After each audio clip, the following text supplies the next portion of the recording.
नमस्कार जोहार साथियों। आज सुबह सुबह के प्रभात खबर में एक न्यूज़ आया है कि प्रोजेक्ट मैनेजर का जो एग्ज़ाम है उसका आवेदन दोबारा से मांगा जाएगा।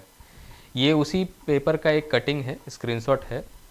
इस पेपर में जितने भी खबर आए हैं यहाँ पर, एक तो बहुत अच्छी खबरें छापते हैं, बहुत ऑथेंटिक न्यूज़ आता है प्रभात खबर का, लेकिन कभी कभी इस तरह का कोई मिसप्रिंट या जो भी चीज़ें हो जाती है, पता नहीं क्या सोच करके वो न्यूज़ में ऐसा दिए हैं कि आवेदन दोबारा से मांगा जा रहा है।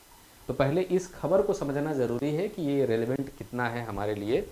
और इसके लिए सबसे पहले हमें आयोग के वेबसाइट पे, अभी अभी मैंने एक मैसेज के लिए एक छोटा सा रील बना करके डाला था कि ये एक ऐसा सिचुएशन है ना भाई कि जिसमें फेक न्यूज़ र्यूमर उड़ाने वाले भी अपना पहुंच जाते हैं और बहुत एकदम शान शौकत से और बहुत चिल्ला चिल्ला करके वो वीडियोस बनाते हैं कि एकदम जैसे कुछ बहुत बड़ा इवेंट हो रहा है।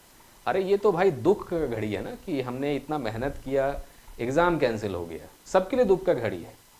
सब इस प्रॉब्लम से जूझ रहे हैं और कुछ लोग जो हैं कि उसको ये कर रहे हैं। एक तो मीडिया ने कितना मुश्किल से इसमें काम किया है, कितना मेहनत किया है, जबकि आमतौर पे आज के डेट में मीडिया इतना हेडेक नहीं लेता है किसी भी चीज़ का। लेकिन कुछ कुछ जैसे कि भारत मित्र है और इस तरह का जो मीडिया है, इन लोगों ने क्वेश्चन पेपर निकाला अपना, कितना पापड़ बेला, उसके लिए कितना रिस्क भी लेकर के काम कर रहे हैं। तो उनको तो पहले सैल्यूट है ऐसे ऐसे जो मीडिया वाले हैं। लेकिन इसी बीच में ना कुछ लोग पहुंच जाएंगे फेक न्यूज़ उड़ाने वाले। मैं इनको नहीं बोल रहा हूँ कि ये फेक न्यूज़ उड़ा रहे हैं, ये तो ऑथेंटिक अखबार है, करंट अफेयर के लिए भी हम लोग यूज़ करते हैं। लेकिन कुछ लोग इसमें ज़रूर ऐसे रहेंगे जिनको कहीं से उड़ता उड़ता भी कोई खबर आ गया ना र्यूमर, उसको लेकर के वीडियो बना देंगे, फिर कोई किसी और चीज़ को लेकर के वीडियो बना रहा है। वैसे नहीं होता है। पैनिक के टाइम पे इस तरह के लोग व्यूज़ बटोरने के लिए ज़रूर पहुंचेंगे।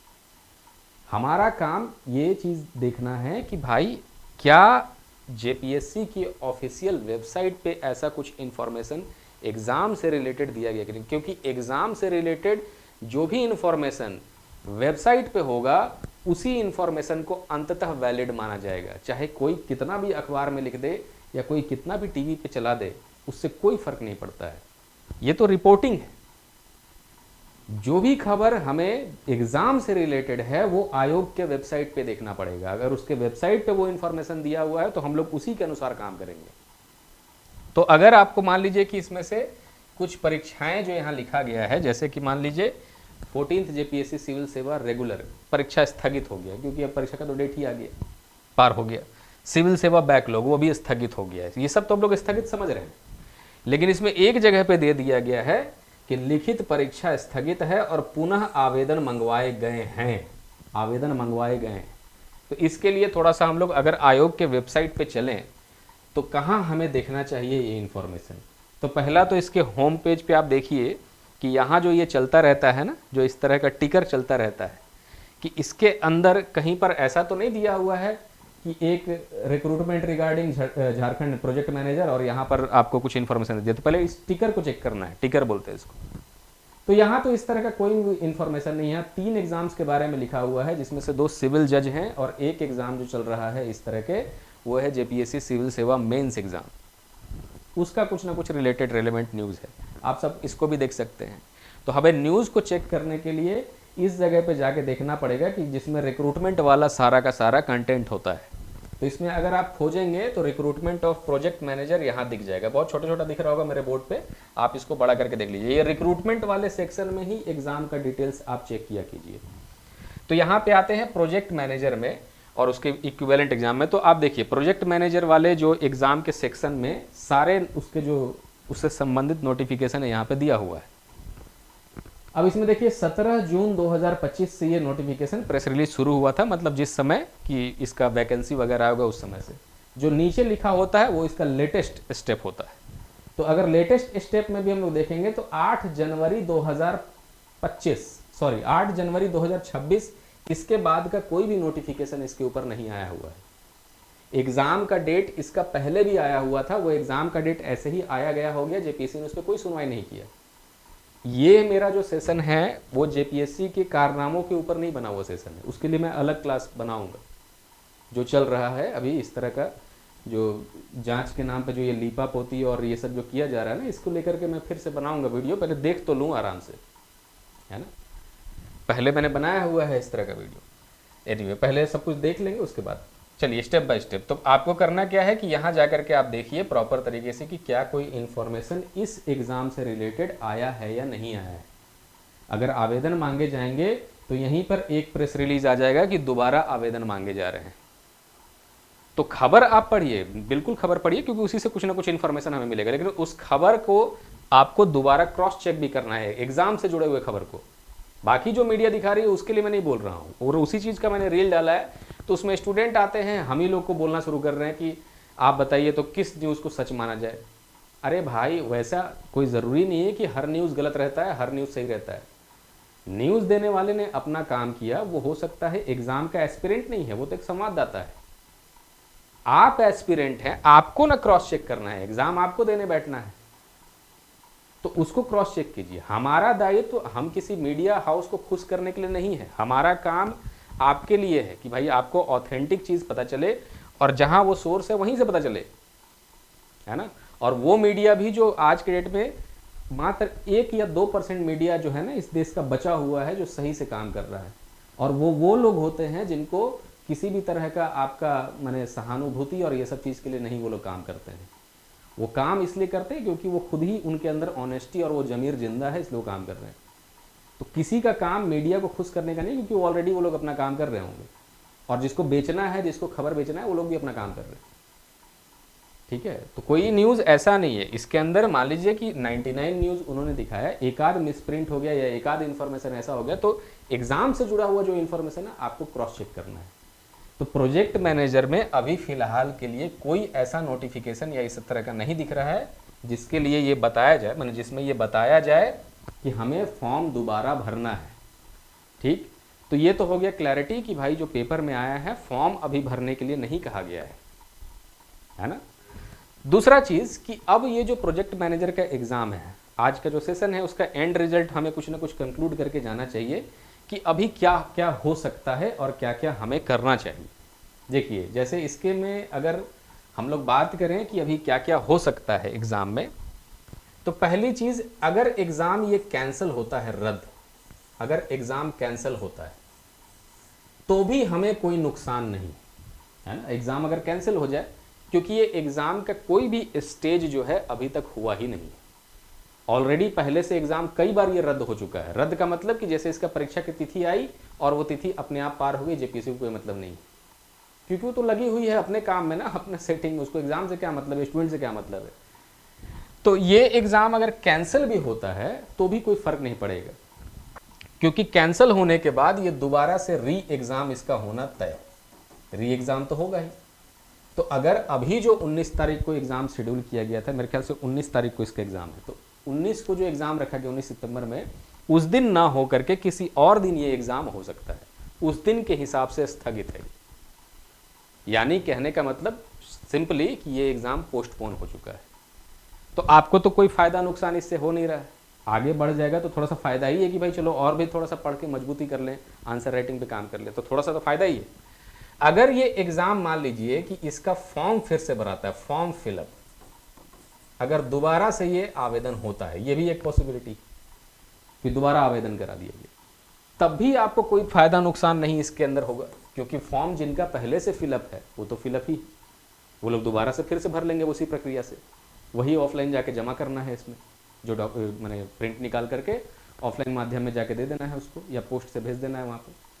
तो जिनको फॉर्म फिलअप है, और इससे एक फ़ायदा ये हो जाएगा कि जिन लोगों ने ऐसा सोचा था कि एग्ज़ाम उस समय देंगे लेकिन डिसाइड नहीं कर पाए, फॉर्म भरते भरते रह गया उनका, वो दोबारा फॉर्म भर पाएंगे, और होपफुली इस बार एग्ज़ाम कम से कम सही तरीके से लिया जाए, या किसी तरह का कोई विवाद उसके अंदर नहीं हो। वो होगा, विवाद तो होना ही होना है, वो तय है, वो लिखा हुआ है। जब आज तक 26 सालों में नहीं हुआ, तो इनका चोरी का जो ये है ना, जो कीड़ा अंदर लग चुका है, वो नहीं ठीक होने वाला है। तो खैर वो तो करते रहेंगे अपना ये लोग, उसमें हमको कोई मने ये नहीं है। फॉर्म फिलअप अगर दोबारा होता है तब भी आपको कोई दिक्कत नहीं होना चाहिए, क्योंकि इसमें और भी बच्चे आज, यहाँ थोड़ा कंपटीशन बढ़ सकता है, क्योंकि जो बच्चे प्रोजेक्ट मैनेजर को उतना सीरियसली उस समय नहीं लिए, अब वो भी सीरियस हो गए हैं इसको लेकर के। तो अगर उनको एक मौका मिल जाए फॉर्म फिलअप करने का तो फिर से वो फॉर्म भरेंगे, है ना। और इसमें कुछ लिमिटेशंस भी हैं, क्योंकि सब लोग एलिजिबल नहीं है, कुछ खास खास स्ट्रीम से ही लोग एलिजिबल हैं, तो वो उसका भरपूर फ़ायदा उठाना चाहेंगे। तो खैर ये कोई दिक्कत का बात नहीं है कि ज़्यादा लोग फॉर्म भर दिए, उससे कोई फ़र्क नहीं पड़ेगा। जो मेरिट वाला स्टूडेंट है, जो रेगुलर रूप से पढ़ाई कर रहा है, आंसर राइटिंग कर रहा है, उसका होना ही होना तय है इसमें।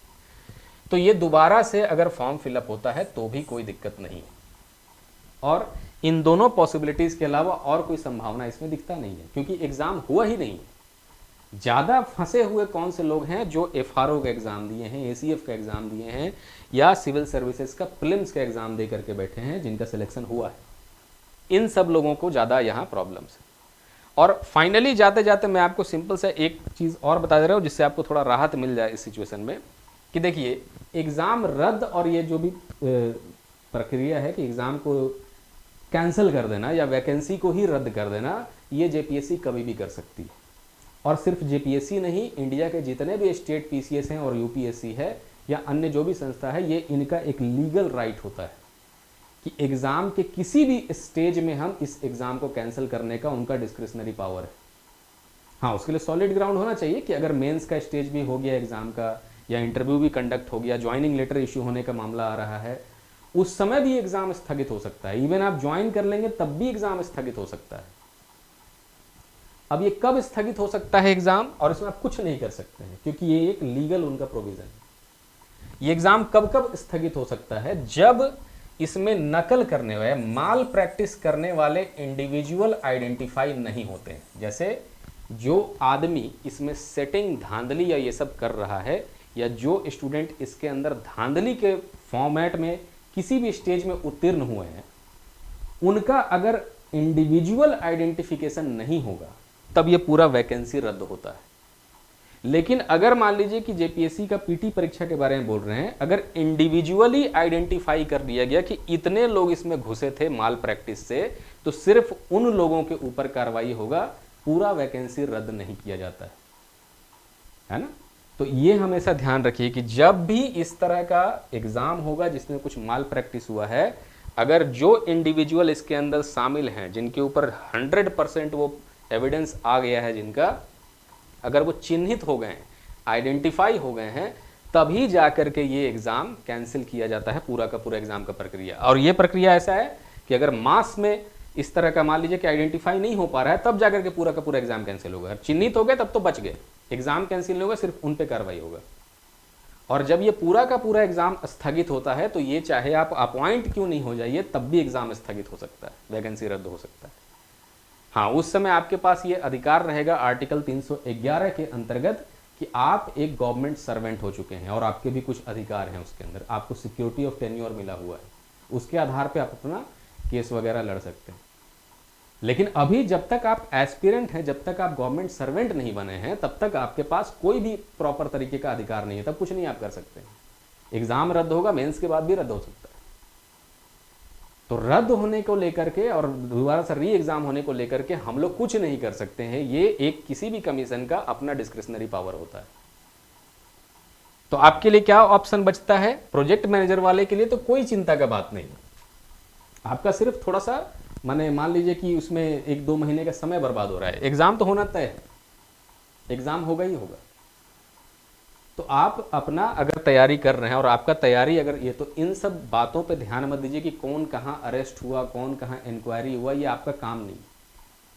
ये जो लोग अपना काम करने दीजिए, आप अपने पढ़ाई पे ही कॉन्सेंट्रेट कीजिए कि भाई हम सारा टॉपिक्स कर चुके हैं कि नहीं कर चुके हैं, और जिस दिन भी ये एग्ज़ाम होगा उस दिन हम एग्ज़ाम में जाकर के ठीक तरीके से उत्तर लिख पाएंगे कि नहीं लिख पाएंगे, क्योंकि रिटन एग्ज़ाम में सिर्फ उस पर फोकस कीजिए। बाद बाकी चीज़ों पे हम लोग मज़ा लेने के लिए देखते रहते हैं भाई कि हाँ उससे ज़्यादा और कुछ कर भी नहीं सकते हैं, क्योंकि जिस तरह का ये सब चल रहा है धर पकड़, जो मेन आदमी है ना कभी नहीं पकड़ा जाएगा, है ना। क्योंकि मेन आदमी को हम लोग सब जानते हैं कि कौन इसका माने सर्वे सर्वा है, इस पूरे भ्रष्ट प्रोसेस को किसने गठित किया है और कौन इसको चला रहा है। जब वो मेन आदमी हट जाएगा ना, तो अगला जो बैठेगा उसके जगह पे वो भी यही काम करेगा, क्योंकि ये इनके खून में समाया हुआ है। ठीक है, तो हम लोग सब जानते हैं, ये खाली ऐसे ही लीपापोती करके हाँ 4-5 अरेस्ट हो गया, अरे भाई इतने छोटे छोटे लोगों के बस का बात नहीं है कि जा करके हम कमीशन का एग्जाम लीक कर दें। वो तो मोहरे हैं, क्लर्क चपरासी हैं वो लोग उनके लिए, कि हाँ भाई हम खुद से जा करके पेपर उसके एजेंसी से ना निकालें, उस समय मैंने उसके काम करने के लिए ये लोग हैं जो आज अरेस्ट होते हुए नजर आ रहे हैं, कर्मचारी ये लोग। इनसे क्या है, इनके बस का थोड़ी बात है। तो खैर इससे कुछ नहीं हो पाएगा, और आप इनको बस एक ऐसे इन्फॉर्मेशन के लिए या अपना टाइम पास के लिए सब न्यूज़ देख सकते हैं। बाद बाकी आपका असली काम जो है कि इस एग्ज़ाम में नौकरी लेना आपका मेन चीज़ है कि हम एक प्रोजेक्ट मैनेजर बने। तो आप अपने आंसर राइटिंग, टेस्ट्स और फिर से दोबारा से कंटेंट को रिवाइज करने में ही सारा समय व्यतीत कीजिए, क्योंकि एग्ज़ाम निश्चित रूप से होगा और जब भी होगा कुछ ना कुछ वहाँ पर आप अपना लिख पाएंगे। हाँ, पूरा सीट का गारंटी तो कभी नहीं हो सकता है कि 100% सीट जो होंगे एग्जाम के वो फेयर तरीके से होंगे। नहीं, 10-30 सीट है तो 10 सीट भी का ही रहेगा, जो जेपीएससी का अपना ट्रैक रिकॉर्ड है उसमें आप कुछ नहीं कर पाइएगा। और इनका मोडस ऑपरेंडी किया है कि भाई हम कुछ जेन्युइन सिलेक्शन भी ले लें और बाकी कुछ जो है सेटिंग से ले लें। तो स्टूडेंट को भी उतना पता नहीं लग पाता है, किसी को उतना पता नहीं चलता है, क्योंकि हम सब लोगों को लगता है कि मेरे दोस्त का सिलेक्शन हुआ, वो तो पढ़ता था अच्छा और वो कभी भी सेटिंग में नहीं जाएगा। तो वैसे लड़कों का भी सिलेक्शन हो जाता है, वैसे लड़कियों का भी सिलेक्शन होता है। और उसी में कुछ लोग जो होते हैं ना, शेर के खाल में जो ये घुस करके अपना सिलेक्शन कराते हैं सेटिंग से, उनको देखेगा ऊपर वाला, उनका इंसाफ करेगा। धरती पे इंसाफ नहीं है, झारखंड में कोई इंसाफ नहीं, तो ऊपर वाला उनका इंसाफ करेगा अंत में एक दिन, है ना। आप उसका चिंता मत कीजिए, आप मेहनत कीजिए और सेलेक्ट होइए, ठीक है। बाद बाकी जितना भी क्वेरी है, अब क्योंकि मैं वीडियोस बना रहा हूँ तो बनाते ही रहेंगे, फिर कुछ ना कुछ इन्फॉर्मेशन के लिए, FRO ACF के इन्फॉर्मेशन के लिए अगला मैं क्लास एक लेने का कोशिश करूँगा, ठीक है। Okay, thank you.